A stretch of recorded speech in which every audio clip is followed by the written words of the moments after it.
Okay बच्चों, आज का लेक्चर स्टार्ट करते हैं। और जो स्टार्टिंग में हमने पहली चीज डिस्कस करनी है वो शुगर की टू फॉर्म्स को डिस्कस करना है, चाहे लीनियर एंड साइक्लिक फॉर्म। जो मोनोसेक्राइड्स हैं, मोस्ट ऑफ द मोनोसेक्राइड्स, खास तौर पे जो हेक्सोसिस हैं और पेंटोसिस हैं, ये ऐसी शुगर्स हैं जो कि बायोलॉजिकल सिस्टम के अंदर अपनी दोनों फॉर्म्स के अंदर एग्जिस्ट करती हैं। इनकी लीनियर फॉर्म भी एग्जिस्ट करती है और साइक्लिक फॉर्म भी एग्जिस्ट करती है। तो आज के लेक्चर में हम ये चीज क्लियर करेंगे कि किस तरह से कोई लीनियर फॉर्म ऑफ मोनोसेक्राइड किन ग्रुप्स के दरमियान केमिकल रिएक्शन के बाद जो है वो अपनी साइक्लिक फॉर्म को अडॉप्ट करती है, और वो साइक्लिक फॉर्म जो है वो फर्दर कितनी टाइप्स की होती है। तो फर्स्ट ऑफ ऑल हम लोग हेक्सोन से बनने वाली जो रिंग्स है, जिसमें ग्लूकोज और फ्रुक्टोज की एग्जांपल देके मैं आप लोगों के सामने ये पॉइंट क्लियर करूंगी। ये चीज याद रखिएगा कि आपकी जितनी भी जो हेक्सोसिस है, यानी ऐसे सारे मोनोसेक्राइड जिनमें आपके पास जो हाइड्रोकार्बन है उसमें total number of carbon atoms कितने होते हैं, 6 कार्बन आइटम। ठीक है, इन शुगर्स को आप कहते हो हेक्सोसिस। इसमें एक तरफ आप एग्जांपल ले लेते हो एल्डोहेक्सोज की, जिसमें मैं ग्लूकोज को डिस्कस कर लेती हूँ, और दूसरी तरफ आप कीटोहेक्सोज की एग्जांपल ले लेते हो, जिसमें मैं फ्रुक्टोज को डिस्कस करूंगी।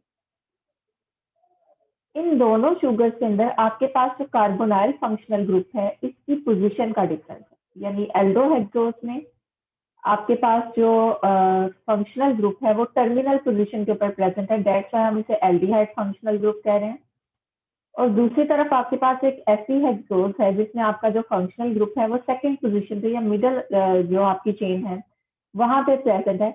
तो इस केस में आप इस एल्डोहेक्सोज को, इसको क्या कहोगे, हेक्सोज को कीटोहेक्सोज। ठीक है, तो इन दोनों शुगर्स के पिक्चर को ड्रॉ करने के बाद हम लोग ये चीज देखते हैं कि आपके पास इन दोनों शुगर से बनने वाली जो रिंग्स हैं वो एक्चुअली किन ग्रुप्स के रिएक्शन के बाद बनेगी।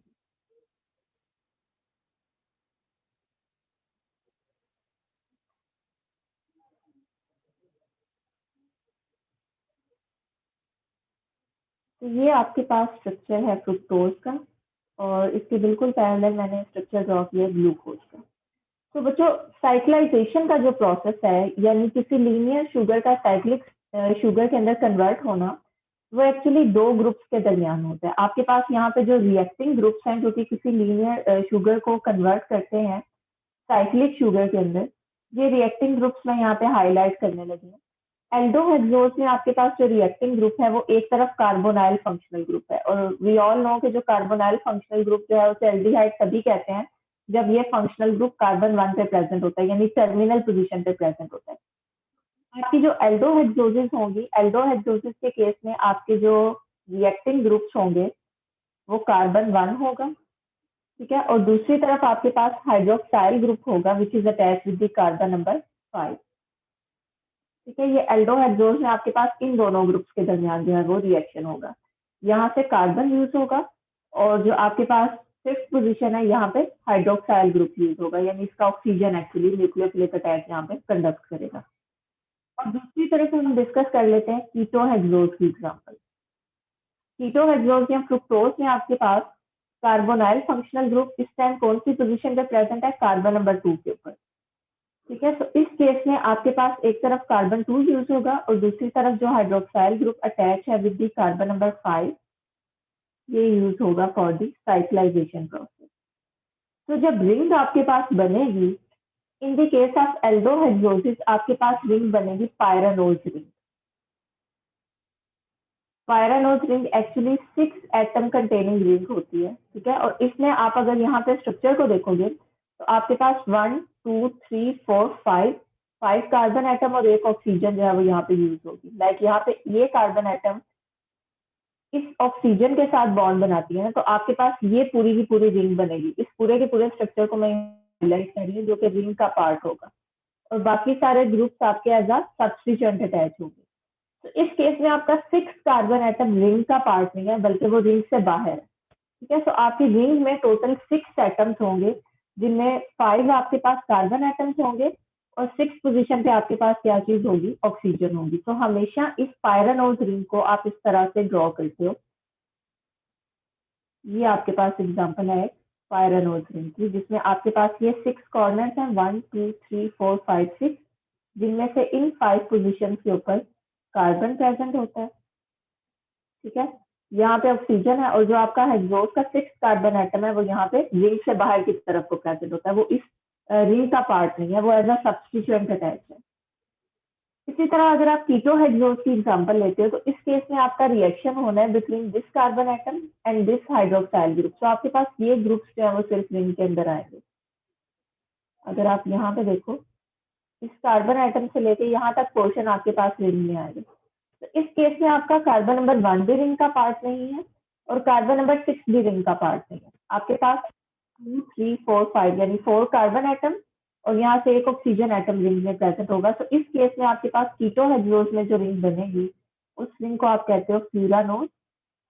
और इस रिंग में आपके पास टोटल 5 एटम्स प्रेजेंट होते हैं, जिनमें से एक ऑक्सीजन है और रिमेनिंग 4 पोजीशन पे कौन से ग्रुप्स हैं, कार्बन एटम प्रेजेंट है। तो इस केस में आप इस तरह से एक 5 एटम कंटेनिंग रिंग को यूज करते हो और इस रिंग में 4 कॉर्नर्स के ऊपर आपके पास कार्बन एटम प्रेजेंट होते हैं, जबकि यहाँ से कार्बन नंबर 1 और यहाँ से carbon number 6 as a substituent attach है, वो रिंग का पार्ट। ठीक है, तो इस तरह से हम कीटो हेक्सोस और एल्डो हेक्सोस की रिंग्स को जो है वो on the basis of number of atoms which are the part of rings इनको डिफरेंशिएट कर सकते हैं कि एक आपके पास कीटो हेक्सोस, एक आपके पास पायरानोज रिंग है और दूसरी रिंग आपके पास जो है वो फ्यूरानोज रिंग है।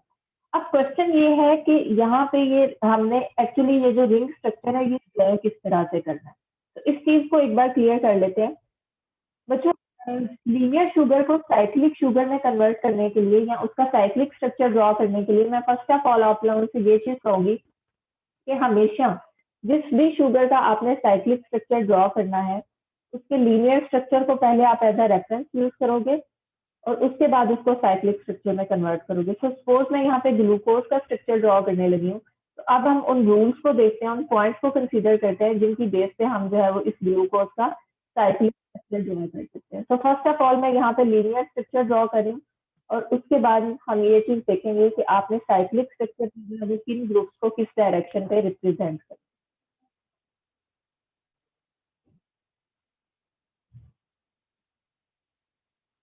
तो इसके स्ट्रक्चर को देख के यहाँ पे जो ग्रुप्स हैं जिनके दरमियान रिएक्शन होना है, इसको देख के हमें ये पता चल रहा है कि यहाँ पे जो आपके पास रिंग बनेगी वो रिंग एक्चुअली पायरानोज रिंग होगी, जिसको हमने इस तरह से रिप्रेजेंट करना है। ठीक है, तो फर्स्ट ऑफ ऑल आप एक डॉटेड इस तरह से पायरानोज रिंग का जो है वो स्ट्रक्चर ड्रॉ कर लो। ये सिर्फ मैं इसलिए कह रही हूँ ताकि आप लोग ग्रुप्स को उस प्रॉपर पोजिशन के ऊपर रख सको। ये जो कॉर्नर है यहाँ पे सपोज आप कार्बन नंबर 1 को रखते हो, अभी मैं रिंग को क्लोज नहीं करूंगी बल्कि मैं हेक्सोस का जो कार्बन स्केलेटन है उसको इस पायरानोज रिंग पे रख के उसके बाद केमिकल रिएक्शन आप लोगों के सामने क्लियर करूंगी। ठीक है, तो first carbon atom, second carbon atom, उसके बाद आपके पास है third carbon atom, fourth and fifth. ठीक है, सिक्स कार्बन एटम चूंकि रिंग का पार्ट नहीं है, रिंग से बाहर की तरफ को है, इसलिए मैंने इसको यहाँ पे इस तरह से रख दिया। तो ये मैंने एक आपके सामने जो है लीनियर शुगर को इस प्लेन के ऊपर ड्रॉ किया। अब यहाँ पे मैंने किन ग्रुप्स को अपवर्ड रखना है, किन ग्रुप्स को डाउनवर्ड रखना है। तो बाय जो है यहाँ पे रूल हैवर्थ प्रोजेक्शन के रूल के अकॉर्डिंग आपके पास वो सारे के सारे ग्रुप्स जो कि यहाँ पे आपको लीनियर स्ट्रक्चर में राइट साइड पे नजर आ रहे हैं, ठीक है, उन ग्रुप्स को आप डाउनवर्ड पोजीशन पे रिप्रेजेंट करते हैं। ठीक है, यानी यहाँ पे आपके पास ये वाला बॉन्ड में इस तरह से ड्रॉ कर सकती हूँ। सेकेंड कार्बन एटम पे जो OH ग्रुप है उसको डाउनवर्ड लिख लेते हैं। थर्ड कार्बन एटम पे यहाँ पे हाइड्रोजन लिख लेते हैं। फोर्थ,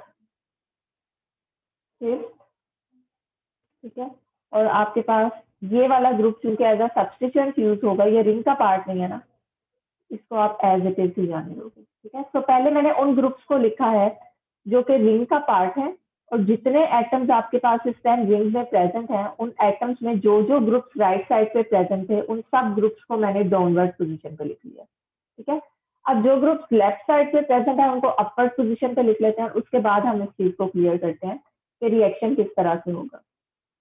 यहाँ पे hydrogen, hydrogen, OH group, hydrogen, यहाँ पे आपके पास ये वाला जो हाइड्रोजन है ये अपवर्ड पोजीशन पे जाएगा। इसका मतलब है कि ये जो कार्बन 6 है एक्चुअली ये कार्बन 6 इस पोजीशन पे प्रेजेंट होगा, C6H2 OH, ठीक है। तो ये वाली पोजीशन आपकी कौन ऑक्युपाई करेगा? हाइड्रोजन। तो मैंने पहले आप लोगों के सामने लीनियर स्ट्रक्चर ड्रॉ किया है। लीनियर स्ट्रक्चर ड्रॉ करने के बाद मैंने पायरानोज का एक प्लेन ड्रॉ किया है और उस प्लेन के ऊपर मैंने first of all 5 carbon atoms को रिप्रेजेंट किया।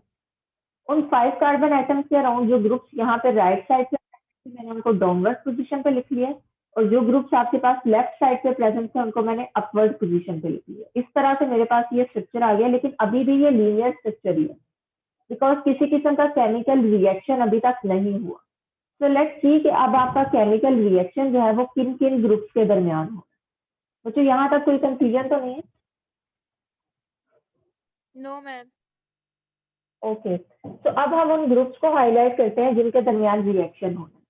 वी ऑल नो कि आपके पास यहाँ पे जो केमिकल रिएक्शन है वो carbon 1 and hydroxyl group of carbon 5, इन दो ग्रुप्स के दरमियान रिएक्शन होना है। तो यहाँ पे आपके पास ये कार्बन एटम इस हाइड्रोक्साइल ग्रुप के साथ एक्चुअली रिएक्शन करेगी, यानी ये एज अ न्यूक्लियोफाइल एक्ट करते हुए इस कार्बन के ऊपर अटैक करेगा। बट बॉन्ड फॉर्मेशन के लिए आप लोगों को एक और चीज जो है वो माइंड में रखनी है कि आपके पास कोई भी ग्रुप या कोई भी एटम जो है वो तभी बॉन्ड फॉर्मेशन कर सकते हैं जब उनकी जो बॉन्ड लेंथ है या जो बॉन्ड डिस्टेंस है वो आइडियल हो। यानी ऑब्वियसली रिएक्ट करने के लिए जो रिएक्टिंग एटम्स है उन्हें एक दूसरे को अप्रोच करना चाहिए। अगर उनके दरमियान डिस्टेंस जो है वो एक खास पैरामीटर से खास हद से ज्यादा होगा तो जो आपके ग्रुप्स हैं उनके दरमियान रिएक्शन के चांसेस बहुत मिनिमाइज हो जाते हैं।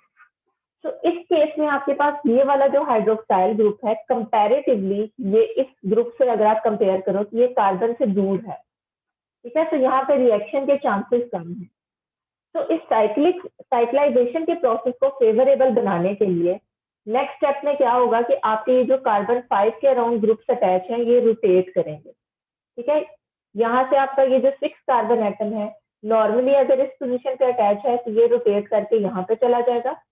इस पोजीशन पे आपका हाइड्रोक्साइल ग्रुप आ जाएगा और जो हाइड्रोक्साइल ग्रुप की पोजीशन फ्री होगी वहां पे हाइड्रोजन आ जाएगा। तो इस स्टेप को हम कहते हैं कि this is actually rotation step. और यहाँ पे 3-6 पोजीशन की रोटेशन क्यों हुई है? ताकि आपका ये जो हाइड्रोक्साइल ग्रुप है जिसमें कार्बन नंबर 1 के ऊपर न्यूक्लियोफिलिक अटैक कंडक्ट करना है वो इस पोजीशन पे आ जाए जो कि कार्बन 1 को ज्यादा यहाँ पे क्लोज है, ताकि इनके दरमियान रिएक्शन के चांसेस क्या हो सके, मैक्सिमम हो सके। तो नेक्स्ट स्टेप में आपके पास जो है वो 3-6 रोटेशन के बाद ये ग्रुप्स इस पोजीशन में आ जाएंगे। लाइक अगर दोबारा से मैं स्ट्रक्चर को ड्रॉ करती हूँ तो अब आप इस चीज को इस तरह से स्ट्रक्चर को इस तरह से ऑब्जर्व करोगे कि कार्बन 5 के अराउंड जो OH ग्रुप है वो यहाँ पे आ जाएगा। ये जो आपके पास C6 ग्रुप है ये इस पोजीशन को ऑक्युपाई कर लेगा और बाकी रिंग अगर हम उसी तरह से ड्रॉ करते हैं 4, 3, 2 एंड 1, ठीक है। यहाँ पे आपके पास यही ग्रुप्स हैं, hydrogen, hydroxyl group, hydroxyl, hydrogen, again hydrogen and hydroxyl, और यहाँ पे जो हाइड्रोजन प्रीवियसली इस पोजीशन पे था ये अब OH ग्रुप की पोजीशन पे आ जाएगा इस तरह से, ठीक है। तो ये आपके पास जो है वो लीनियर शुगर उस कन्फर्मेशन में आ चुकी है, उस पोजीशन में आ चुकी है जहाँ पे आपका जो हाइड्रोक्साइल ग्रुप है वो कार्बन 1 को जो है वो ज्यादा इजीली अप्रोच कर रहा है और यहाँ पे ये क्या करेगा, न्यूक्लियोफिलिक अटैक कंडक्ट करेगा इस कार्बन एटम पे, ठीक है। तो अब आपके पास रिंग के क्लोज होने के चांसेस जो है वो मैक्सिमम हो गए। अब ये ऑक्सीजन यहाँ पे इसके साथ क्या करेगी, रिएक्शन करेगी और आपके पास फाइनली जो है वो रिंग क्लोज होके इस फॉर्म में आ जाएगी।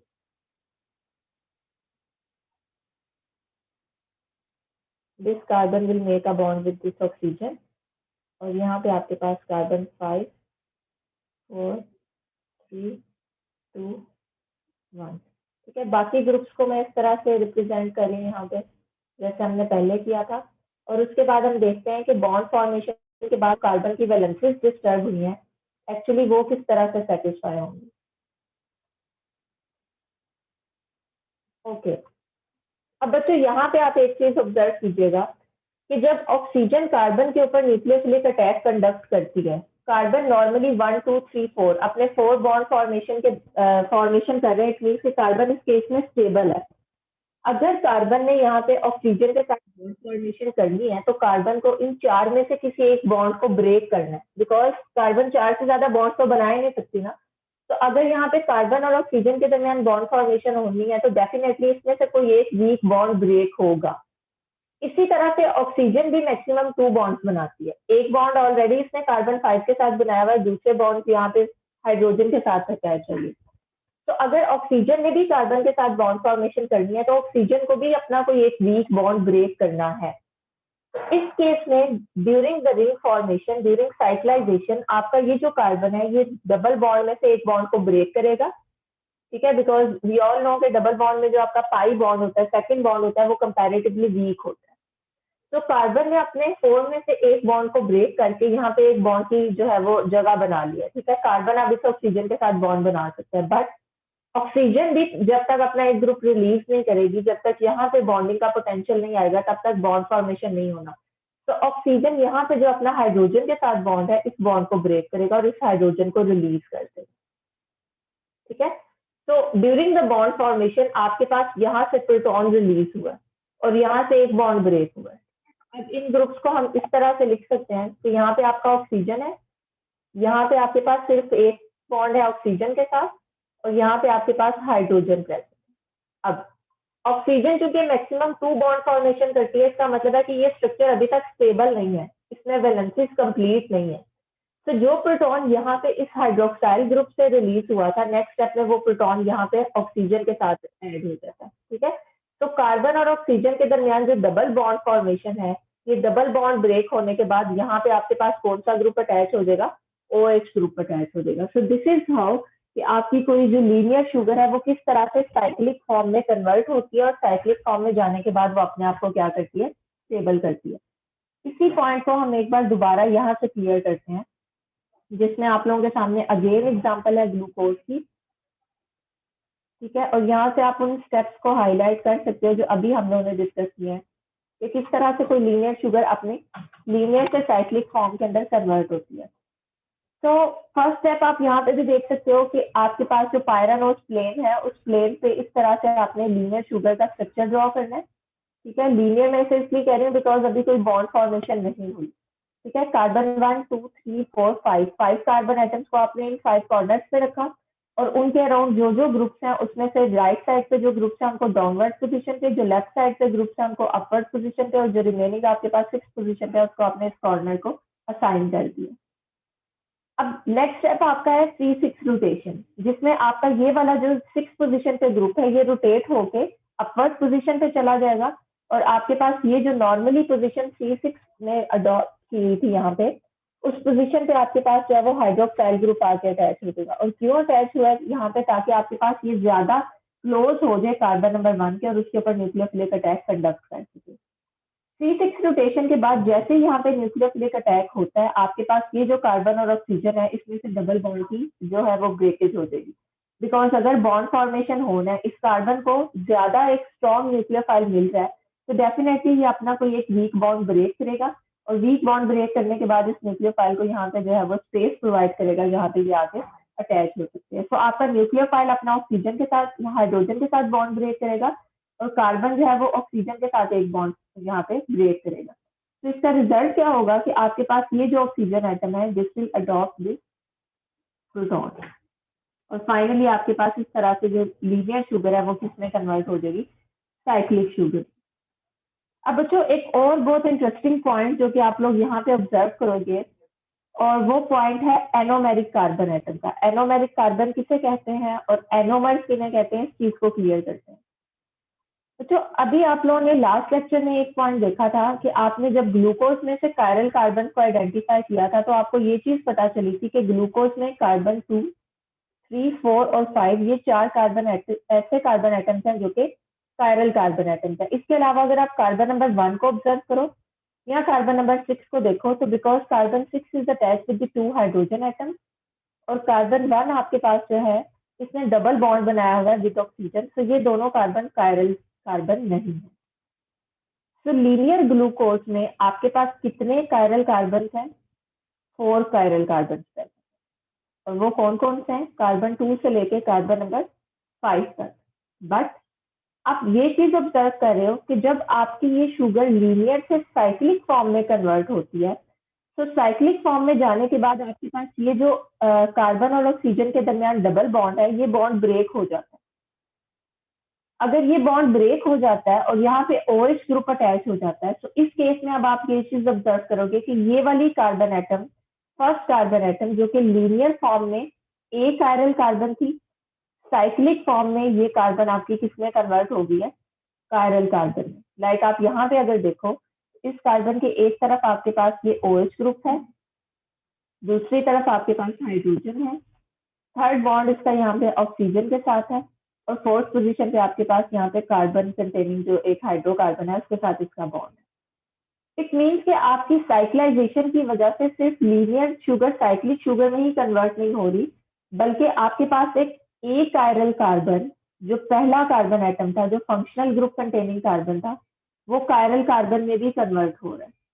ठीक है, तो ऐसी कार्बन जो कि प्रीवियसली लीनियर फॉर्म में जिसमें फंक्शनल ग्रुप प्रेजेंट था और ये एक कायरल कार्बन थी, लेकिन रिंग क्लोजर के बाद ये कायरल कार्बन में कन्वर्ट हुई है, इस कार्बन को आप क्या कहते हो, एनोमेरिक कार्बन।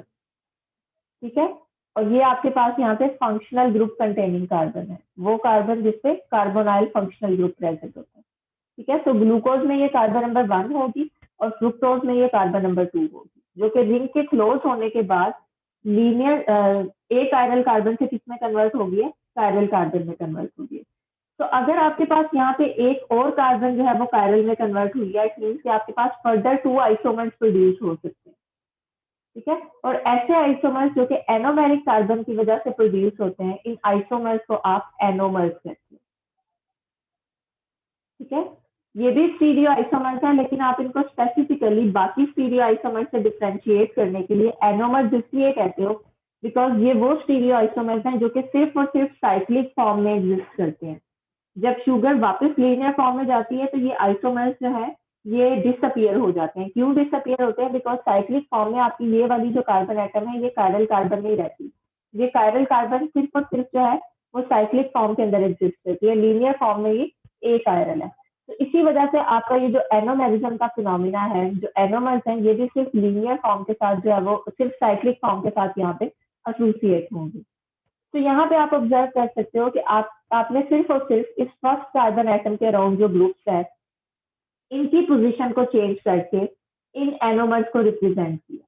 ठीक है, तो एनोमर्स में आपके पास ये जो हाइड्रोक्साइल ग्रुप है, ऐसा एनोमर जिसमें हाइड्रोक्साइल ग्रुप आप डाउनवर्ड पोजीशन पे रखते हो, इसको आप अल्फा एनोमर कहते हो। ठीक है, और दूसरी तरफ आपके पास बीटा एनोमर ऐसा एनोमर होता है जिसमें आपके पास फंक्शनल ग्रुप के अराउंड जो हाइड्रोक्साइल ग्रुप है इसकी पोजीशन आप अपवर्ड रखते हो। ठीक है, तो अल्फा और बीटा फॉर्म जो है ये लीनियर शुगर शो नहीं करती, ये आपके पास सिर्फ और सिर्फ जो है वो साइक्लिक शुगर की 2 फॉर्म्स है। ठीक है, तो ये चीज क्लियर हुई कि लीनियर फॉर्म और साइक्लिक फॉर्म इन दोनों में कायरल कार्बन का भी डिफरेंस है, और आपके पास जो एनोमर्स है वो भी सिर्फ और सिर्फ साइक्लिक फॉर्म के अंदर एग्जिस्ट करते हैं। Is it clear? Yes ma'am. ठीक है, तो ये अल्फा फॉर्म बीटा फॉर्म इनकी आप लोगों ने प्रैक्टिस भी करनी है। सेम स्ट्रक्चर्स हैं, लेकिन सिर्फ और सिर्फ आपके पास कार्बन नंबर 1 के अराउंड जो ग्रुप्स हैं उनकी पोजीशन आप इन्वर्ट करोगे, अपवर्ड या डाउनवर्ड जाके बताओगे कि ये शुगर अल्फा फॉर्म के अंदर एग्जिस्ट करती है या फिर बीटा फॉर्म के अंदर एग्जिस्ट करती है। Next point is mutarotation. Mutarotation इस चीज को रिप्रेजेंट करता है कि आपके पास किसी बायोलॉजिकल सिस्टम के अंदर, लाइक आप ब्लड सैंपल की बात करते हो, किसी और बॉडी फ्लूइड की बात करते हो, और उसमें आप ग्लूकोज को जब एनालाइज करते हो तो आप इस कंक्लूजन पे पहुंचते हो कि with in the biological system आपकी जो शुगर है, ग्लूकोज है, वो दोनों फॉर्म्स के अंदर एग्जिस्ट करती है। लीनियर फॉर्म के अंदर भी एग्जिस्ट करती है और साइक्लिक फॉर्म के अंदर भी एग्जिस्ट करती है, और साइक्लिक फॉर्म फर्दर उसकी दोनों फॉर्म्स एग्जिस्ट कर सकती है, अल्फा फॉर्म भी और बीटा फॉर्म भी। ठीक है, तो हर सेल के अंदर आपके पास इन फॉर्म्स की जो है वो खास रेशो प्रेजेंट होती है। यानी कुछ सेल्स ऐसे हैं, लाइक आप प्लांट सेल्स की अगर बात करें तो वहां पे आपके पास जो है सपोज जो ग्लूकोपायरानोज है, विच मीन्स के pyranose ring of alpha D glucose, उसकी परसेंटेज अगर 36% है, और जो बीटा डी ग्लूकोपायरानोज है इसकी परसेंटेज 64% है, तो आपने अगर शुगर को जैसे ही जो है वो किसी सेल ने इंटेक किया है या उसने न्यूली इस शुगर को सिंथेसाइज किया है, फर्स्ट ऑफ ऑल आपकी 100% शुगर जो है वो लीनियर फॉर्म के अंदर प्रेजेंट है। तो फर्स्ट ऑफ ऑल आपकी ये जो शुगर है, लीनियर शुगर, ये साइक्लिक फॉर्म में कन्वर्ट होना शुरू हो जाएगी, यानी with the passage of time हो सकता है कि आपकी 100 में से 20% शुगर जो है वो लीनियर हो और 80% साइक्लिक फॉर्म में प्रेजेंट हो। तो ये रिएक्शन तब तक चलता रहेगा जब तक आपकी जो है वो 0.01% तक शुगर जो है वो लीनियर फॉर्म में ना हो और बाकी सारी की सारी साइक्लिक फॉर्म में कन्वर्ट हो जाए, विच मीन कि depending upon the requirement of cell, यानी इसे लीनियर फॉर्म में शुगर रिक्वायर्ड है या साइक्लिक फॉर्म में रिक्वायर्ड है, ऑब्वियसली डिपेंड करता है ना कि उसने उस शुगर को कहाँ पे यूज करना है। क्या उसने उसे किसी स्टोरेज पर्पज में यूज करना है? अगर स्टोरेज में यूज करना है तो तब आपके पास शुगर को साइक्लिक फॉर्म में होना है और वहां पे इनके दरमियान जो है वो अल्फा 1,4 या बीटा 1,4 ग्लाइकोसिटिक बॉन्ड बनेंगे और तब ये स्टोर होगी स्टार्च की फॉर्म में या फिर ग्लाइकोजन की फॉर्म में। इसी तरह से अगर आपकी शुगर ने जो है वो सेल वॉल बायोसिंथेसिस करनी है तो तब भी वो साइक्लिक फॉर्म में कन्वर्ट होगी और उसके बाद आपके पास जो है वो सेलुलोज बनेगा जिसमें बीटा 1,4 ग्लाइकोसिटिक बॉन्ड होगा, विच मीन कि सेल की रिक्वायरमेंट के हिसाब से कोई भी लीनियर शुगर अपने आप को साइक्लिक शुगर में कन्वर्ट करती है और साइक्लिक शुगर में भी फर्दर डिपेंड करता है कि इस टाइम सेल को अल्फा डी ग्लूकोज की ज्यादा जरूरत है या बीटा डी ग्लूकोज की ज्यादा जरूरत है। तो आपके पास depending upon the requirement of cell ये तीनों फॉर्म्स जो है ये एक दूसरे में इंटर कन्वर्ट हो सकती हैं, बट इट डजेंट मीन कि सेल के अंदर कोई एक ही फॉर्म एग्जिस्ट करेगी। ठीक है, लीनियर फॉर्म भी एग्जिस्ट कर सकती है, साइक्लिक में अल्फा और बीटा दोनों फॉर्म एग्जिस्ट कर सकती हैं, बट डेफिनेटली इनकी परसेंटेजेस एक दूसरे से क्या होंगी, डिफरेंट होंगी। तो इस प्रोसेस को एक म्यूटा रोटेशन कहते हो, विच मीन कि आपकी शुगर अपनी एक फॉर्म से रोटेट करके दूसरी फॉर्म में जा सकती है। ठीक है, वो अल्फा से बीटा में जा सकती है, बीटा से वापस लीनियर फॉर्म में भी जो है वो कन्वर्ट हो सकती है अनटिल वो एक खास जो कंपोजिशन है उसको यहाँ पे एक्वायर नहीं करेगी।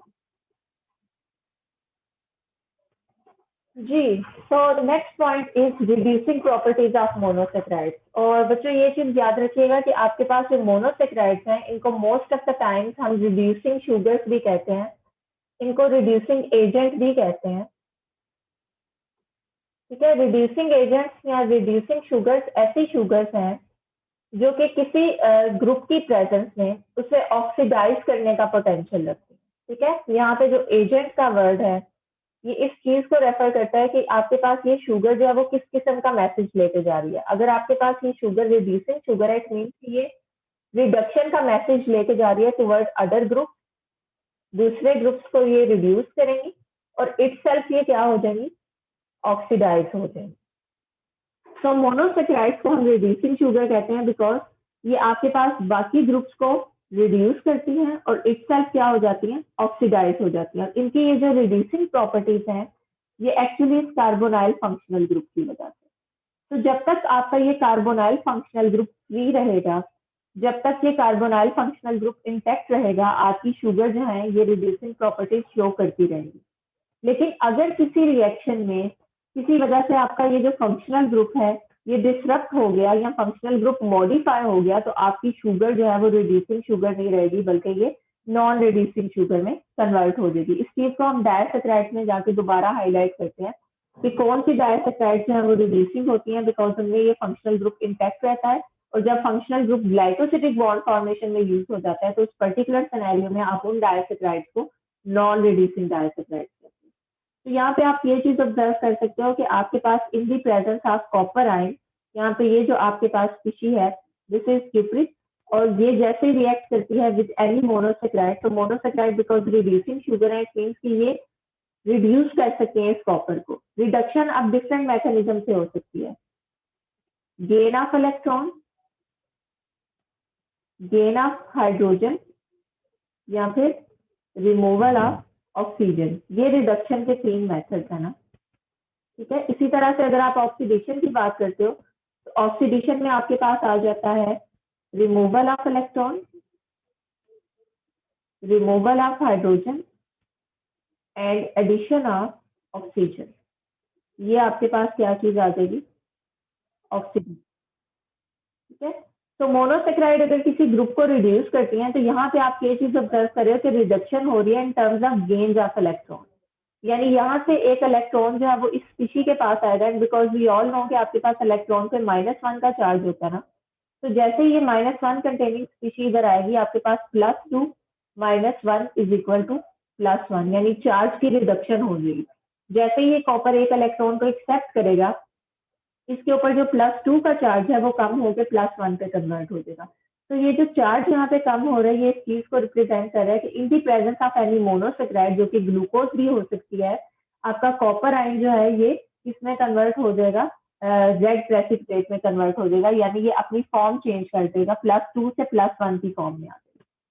और दूसरी तरफ आपकी जो शुगर है, अगर ये इस ग्रुप को रिड्यूस करी है, इट मीन्स कि इटसेल्फ ये ऑक्सीडाइज होंगी, बिकॉज वी ऑल नो कि ऑक्सीडेशन और रिडक्शन रिएक्शंस कपल्ड होते हैं। और यहाँ पे आप जो ऑक्सीडेशन को ऑब्जर्व कर रहे हो वो in terms of gain of oxygen है। यहाँ पे आप ये चीज देख रहे हो कि कार्बोनाइल फंक्शनल ग्रुप था, जिसमें आपके पास यहाँ पे C double bond O and hydrogen present था, जबकि जैसे ही इसने जो है वो इस स्पीशीज को रिड्यूस किया, इटसेल्फ ऑक्सीडाइज हो गया, विच मीन्स कि यहाँ पे आपके पास हाइड्रोजन की जगह हाइड्रोक्साइल ग्रुप अटैच हो जाएगा। तो ये आपके पास अब कार्बोनाइल फंक्शनल ग्रुप नहीं है, बल्कि कार्बोक्सिलिक एसिड फंक्शनल ग्रुप है। ये शुगर आपकी नॉर्मल शुगर नहीं है, बल्कि एसिडिक शुगर है, डी ग्लूकोनिक एसिड। तो हमेशा किसी भी सैंपल के अंदर अगर आपने चेक करना हो कि मोनोसेक्राइड्स प्रेजेंट हैं या नहीं, तो आप इन प्रॉपर्टीज को यूज कर सकते हो, बिकॉज मोनोसेक्राइड रिड्यूसिंग शुगर्स हैं, ये हमेशा कॉपर आयंस को जो है वो रिड्यूस कर देंगी। और इस केस में आपके पास जो है वो सोल्यूशन में अगर आप कॉपर का सोल्यूशन नॉर्मल लेते हो जिसका कलर ब्लू होता है, तो आफ्टर रिडक्शन ये रेड प्रेसिपिटेट में कन्वर्ट हो जाता है। तो इस टेस्ट को हम नॉर्मली फेलिंग या बेनेडिक्ट टेस्ट कहते हैं, जो कि किसी भी मीडियम के अंदर कार्बोहाइड्रेट्स को आइडेंटिफाई करने के लिए या मोनोसेक्राइड्स को आइडेंटिफाई करने के लिए यूज होता है एज अ क्वालिटेटिव टेस्ट। यानी सपोज आप ब्लड सैंपल लेते हो, यूरिन सैंपल लेते हो, कोई भी सैंपल लेते हो फॉर डायग्नोस्टिक पर्पस, और आप देखना चाहते हो कि उस पर्सन के जो ब्लड है उसमें ग्लूकोज प्रेजेंट है, कितनी क्वांटिटी के अंदर है, ये बाद में आता है, लेकिन पहले आपने प्रेजेंस को चेक करना है, तो आप इस टेस्ट को यूज कर सकते हो। सिमिलरली जो डायबिटिक पेशेंट्स होते हैं उनमें यूरिन एनालिसिस किया जाता है, जिसमें यूरिन के अंदर ग्लूकोज की क्वांटिटी को चेक किया जाता है। तो फर्स्ट ऑफ ऑल आप क्वालिटेटिवली चेक करते हो कि क्या ग्लूकोज प्रेजेंट है या नहीं, उसके लिए भी इस टेस्ट को जो है वो यूज किया जाता है। तो इस टेस्ट में आपके पास जो सिग्निफिकेंट कॉन्ट्रीब्यूशन है वो इस कार्बोनाइल फंक्शनल ग्रुप की है, ठीक है। So all monosaccharides are reducing, because monosaccharides में ये जो फंक्शनल ग्रुप है ये हमेशा अवेलेबल होता है। आगे हम डायसेक्राइड या पॉलीसेक्राइड में ऑब्जर्व करेंगे कि वहां पे समटाइम्स ये फंक्शनल ग्रुप अवेलेबल नहीं होता, बल्कि बॉन्ड फॉर्मेशन में ये कॉन्ट्रीब्यूशन करता है। दैट्स व्हाई डायसेक्राइड और पॉलीसेक्राइड नॉन रिड्यूसिंग हो सकती हैं, लेकिन मोनोसेक्राइड हमेशा अगर उनका फंक्शनल ग्रुप इंटैक्ट है तो वो रिड्यूसिंग प्रॉपर्टीज को क्या करेंगी, शो करेंगी, ठीक है। Next point is modification of sugars, और यहाँ पे मैं सिर्फ मोनोसेक्राइड की मॉडिफिकेशन की बात कर रही हूँ। तो आप लोगों को याद होगा कि हम लोगों ने जो कार्बोहाइड्रेट का स्टार्ट किया था वो हम लोगों ने इस डेफिनेशन से किया था कि ये पॉलीहाइड्रोक्सी कंपाउंड्स हैं, यानी इनको आप पॉलीहाइड्रोक्सी अल्डिहाइड्स या कीटोन्स कहते हो, जिनमें आपके पास जो हाइड्रोकार्बन चेन है उस हाइड्रोकार्बन चेन के मल्टीपल पोजीशन के ऊपर हाइड्रोक्साइल ग्रुप प्रेजेंट होता है, ठीक है। अब आपके पास most of the time monosaccharide का ये जो हाइड्रोक्साइल ग्रुप है ये रिप्लेस हो जाता है with any other group. Like suppose second position पे आपका हाइड्रोक्साइल ग्रुप जो है ये सब्सटीट्यूट हो गया, इसको हाइड्रोक्साइल ग्रुप को आके रिप्लेस कर दिया किसी दूसरे ग्रुप में, ये यहाँ से रिमूव हुआ और इस ग्रुप की जगह पे यहाँ पे आके सपोज अमाइनो ग्रुप अटैच हो गया। तो इस केस में आप इस पर्टिकुलर मॉडिफिकेशन को कहते हो कि this is elimination of sugar, which means कि इस केस में आपकी इस मोनोसेक्राइड के ऊपर एडिशन हो रही है। किस चीज की एडिशन हो रही है? अमाइनो ग्रुप, ठीक है। तो अगर आपके किसी लीनियर शुगर के ऊपर या साइक्लिक शुगर के ऊपर अमाइनो ग्रुप की अटैचमेंट होती है, तो अमाइनो ग्रुप की अटैचमेंट के बाद आप उस शुगर को कहते हैं कि no this is not simple sugar, बल्कि ये शुगर है। जिसमें आप यहाँ पे एग्जांपल ले सकते हो कि सपोज आपके पास यहाँ पे ग्लूकोज का स्ट्रक्चर है।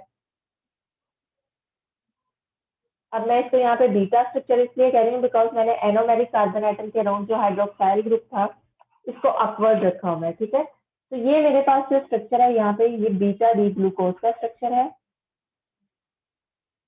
और ये अनमॉडिफाइड शुगर है।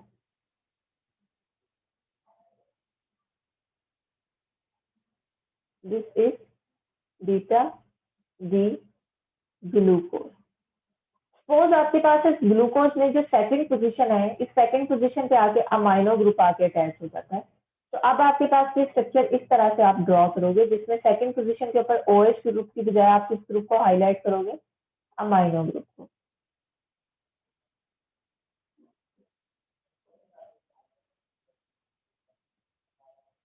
ठीक है, और इस केस में आप इस पर्टिकुलर शुगर को अमाइनो शुगर कहोगे, बिकॉज ये ग्लूकोज से डिराइव होने वाली अमाइनो शुगर है, तो इसका नेम आप रखोगे बीटा डी ग्लूकोज अमाइन। ठीक है, तो ये जो ग्लूकोज अमाइन है, ये इस चीज को रिप्रेजेंट कर रहा है कि आपकी ये सिंपल ग्लूकोज नहीं है, बल्कि ये अमाइनेटेड ग्लूकोज है, जिस ग्लूकोज की सेकंड पोजीशन पे हाइड्रोक्साइल ग्रुप किससे रिप्लेस हो गया?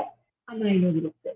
ऐसे ही आप यहाँ पे ऑब्जर्व कर रहे हो बीटा डी गैलेक्टोज अमाइन, इसमें गैलेक्टोज की सेकंड पोजीशन के ऊपर अमाइनो ग्रुप अटैच है, और ये आपके पास बीटा डी मैनोज अमाइन है, विच मीन्स के मैनोज की सेकंड पोजीशन पे आपके पास कौन सा यहाँ पे अटैच है ग्रुप? अमाइनो ग्रुप अटैच है। तो जस्ट लाइक ग्लूकोज, जैसे मैंने ग्लूकोज का साइक्लिक स्ट्रक्चर आप लोगों को ड्रॉ कराया, उसी तरह से आप गैलेक्टोज का ड्रॉ करोगे, मैनोज का ड्रॉ करोगे, और फिर उनकी सेकंड पोजीशन के ऊपर आपके पास अमाइनो ग्रुप अटैचमेंट के बाद सिंपल शुगर किसमें कन्वर्ट हो जाएगी? अमाइनोजेस में। ठीक है, तो galactosamine, mannose-amine and glucosamine, these are the aminated forms of glucose, galactose and mannose. ठीक है, and most of the time amino group की attachment second position पे होती है, कार्बन नंबर 2 के ऊपर होती है। ठीक है, नेक्स्ट आप कुछ और मॉडिफिकेशंस को ऑब्जर्व करते हो, जिसमें ये मॉडिफिकेशन आपके पास ऐसी है, जिसमें आपके पास ये ग्लूकोज है and this glucose is beta glucose, because OH group आपके पास अपवर्ड पोजीशन पे है। सिंपल ग्लूकोज का भी स्ट्रक्चर ड्रॉ करते हैं और उसके बाद इस मॉडिफिकेशन को हम यहाँ पे हाईलाइट करते हैं। ठीक है, तो ये आपके पास लेट्स से सिंपल ग्लूकोज का स्ट्रक्चर है, और जो बीटा डी ग्लूकोज थी, इस तरह से आप इन ग्रुप्स को जो है वो यहाँ पे रिप्रेजेंट करते हो। 6th पोजीशन पे आपके पास ये ग्रुप प्रेजेंट है। आफ्टर मॉडिफिकेशन आप देखते हो कार्बन नंबर 1 इंटैक्ट है, 2 इंटैक्ट है, 3, 4, 5, लेकिन आपके पास जो 6th पोजीशन है, 6th पोजीशन पे नॉर्मली आप इस ग्रुप को ऑब्जर्व करते हो, जबकि यहाँ पे आपके पास कौन सा ग्रुप अटैच है? Carboxylic acid functional group attach है। तो आपका ये जो कार्बोक्सिलिक एसिड फंक्शनल ग्रुप अगर यहाँ पे अटैच हो रहा है, तो अब आपके पास ये जो शुगर होगी, इस शुगर को आप एसिडिक शुगर कहोगे, विच मीन्स कि इसमें अमाइनो ग्रुप नहीं, बल्कि कौन सा ग्रुप आके अटैच हुआ है? Acidic group. और जब आपके पास एसिडिक ग्रुप जो है वो कार्बन नंबर 6 के ऊपर अटैच होता है, तो उस केस में आप उस शुगर को उसके एंड पे सुफिक्स लगाते हो, यूरोनिक एसिड या फिर यूरोनेट, विच मीन्स कि अगर आपके पास सिंपली ये ग्लूकोज था, तो after the attachment of this carboxylic acid आपका ये ग्लूकोज किसमें कन्वर्ट हो जाएगा? बीटा डी ग्लूकोज था ना, तो ये बीटा डी ग्लूकोज किसमें कन्वर्ट हो जाएगा? Beta D Glueck.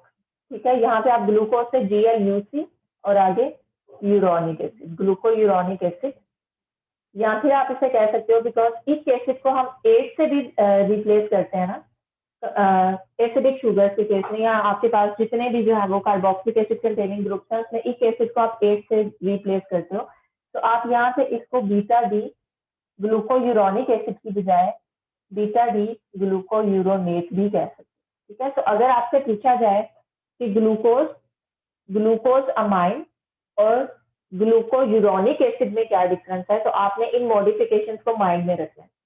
ठीक है, ग्लूकोज अमाइन में सेकंड पोजीशन पे हाइड्रोक्साइल ग्रुप की जगह अमाइनो ग्रुप है, और ग्लूको यूरोनिक एसिड या ग्लूको यूरोनेट में आपके पास 6th पोजीशन पे जो है वो कार्बोक्सिलिक एसिड ग्रुप की अटैचमेंट है। अब ये जो लास्ट मॉडिफिकेशन है आपके पास, इस मॉडिफिकेशन में मैं एक इंपॉर्टेंट पॉइंट हाईलाइट करने जा रही हूँ, और ये वो ग्रुप है जो कि हमने इससे पहले फेलिंग सोल्यूशन में भी बनते हुए देखा, जिसमें आपके पास जो फर्स्ट पोजीशन है, यहाँ पे कार्बोक्सिलिक एसिड ग्रुप की अटैचमेंट है। ठीक है, यहाँ पे भी आपने फेलिंग सोल्यूशन में भी अभी ऑब्जर्व किया ना कि after this reaction, oxidation reduction reaction, आपका जो फर्स्ट कार्बन एटम है जो कि प्रीवियसली कार्बोनाइल कार्बन था, ये ऑक्सीडाइज होकर किसमें कन्वर्ट हो गया? कार्बोक्सिलिक एसिड ग्रुप में। ठीक है, तो इस केस में आपके पास जो शुगर बनेगी, अभी भी ये एसिडिक शुगर है, but because this acidic functional group is not attached with the carbon number 6, इसने कार्बन नंबर 1 को टारगेट किया। ठीक है, तो इस केस में आप जो है ओनिक एसिड या ओनेट इस सुफिक्स को ऐड करते हैं। विच मीन्स कि आप सिंपल ग्लूकोज को लिख सकते हो बीटा डी ग्लूकोनिक एसिड या फिर बीटा डी ग्लूकोनेट। ठीक है, तो ग्लूकोयूरोनिक एसिड और ग्लूकोनिक एसिड इन दोनों के अंदर डिफरेंस आप लोगों को पता होना चाहिए। एक प्रॉपर्टी आप यहाँ पे ऑब्जर्व कर रहे हो कि जैसे ही आपके पास ग्लूकोनिक एसिड बनता है, यानी आपके पास जो फर्स्ट कार्बन एटम है, यहाँ पे कार्बोक्सिलिक एसिड फंक्शनल ग्रुप की अटैचमेंट होती है, तो अब ये शुगर रिड्यूसिंग नहीं रही। ठीक है, लेकिन इस केस में आपके पास जब carboxylic acid functional group 6 position पे अटैच है, आपके पास फर्स्ट कार्बन एटम अभी भी इंटैक्ट है, तो ये शुगर आपके पास रिड्यूसिंग है। बट अगर आपके पास carboxylic acid functional group first position के ऊपर अटैच हो जाए, तो उसके बाद आपके इस शुगर के अंदर जो है वो रिड्यूसिंग प्रॉपर्टीज नहीं रही। बिकॉज आप लोगों को याद होगा कि थोड़ी देर पहले मैंने ये पॉइंट डिस्कस किया है कि आपके पास जो रिड्यूसिंग प्रॉपर्टीज है वो एक्चुअली इस फंक्शनल ग्रुप की वजह से, कार्बोनाइल फंक्शनल ग्रुप की वजह से। तो अगर किसी केमिकल रिएक्शन के बाद या वैसे ही किसी मॉडिफिकेशन की वजह से ये carbonyl functional group carboxylic acid group से रिप्लेस हो रहा है, तो इट मीन कि आपके पास ये वाली जो शुगर है ये रिड्यूसिंग प्रॉपर्टीज अब शो नहीं करेगी।